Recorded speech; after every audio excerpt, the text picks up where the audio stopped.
But did you know that there are 20 signs which can determine if your deck is horrible or not? And in this video, I am revealing them all! Number 1. Bad synergy between the win condition and spells. A lot of your deck's success depends on how there's a good big your win one for a condition lot of you pairs with mid-ladder your spells. players. If your win condition is threatened by infernos, use lightning. If buildings counter your win condition, use earthquake, fireball, or lightning. And if you can rely on spell cycling your opponent, use rocket or fireball. For example, let's say you're using a hog rider. Now, you know that the hog rider can be easily countered by buildings, so you need to use spells like earthquake, lightning, or fireball, which can deal instant damage and destroy buildings. But if you're using a spell like poison or rocket, the building can counter the hog rider before your spell even takes it out. Having bad synergy between your win condition and spells is basically an instant loss, so here's a list of the best spells to pair with each win condition in Clash Royale. Number 2. Having cards which perform similar roles. You want your cards to have different roles so that you're ready for any situation. Cards which have similar roles are extremely vulnerable to the same spells. For example,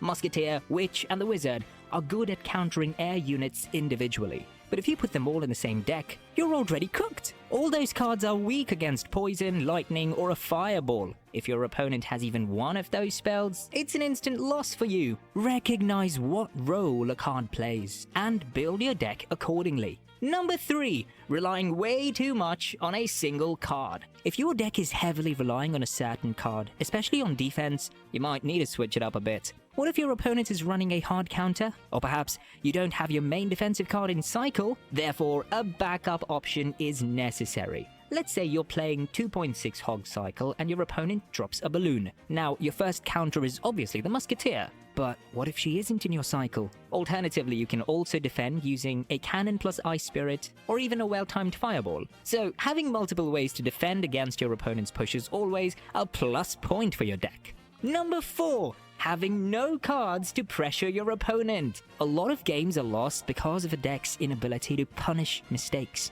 If you know your opponent has just made a mistake and is down on elixir, you're supposed to rush with your high damage troops. But if you don't have those kinds of I even troops, have problem with that miss the sometimes. opportunity. Always have at least one card in your deck which can take out towers quickly. These cards can either be a win conditions or regular high damage dealing troops like Prince, Bandit, Goblin Gang, etc. They can take down towers quickly since your opponent won't have elixir to defend them.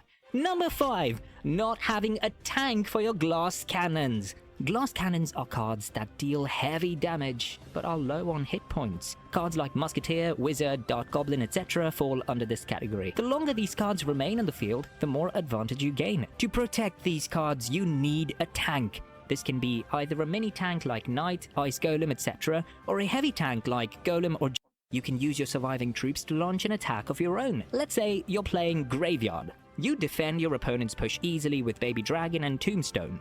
Your Baby Dragon survives with some HP. Use this to your advantage and launch a counterattack. Place your mini tank in front of the Baby Dragon and build a Graveyard push. This push will be hard for your opponent to defend because he just spent a lot of elixir on offense. Another example can be defending with your Firecracker and then placing your Hog Rider in front of her.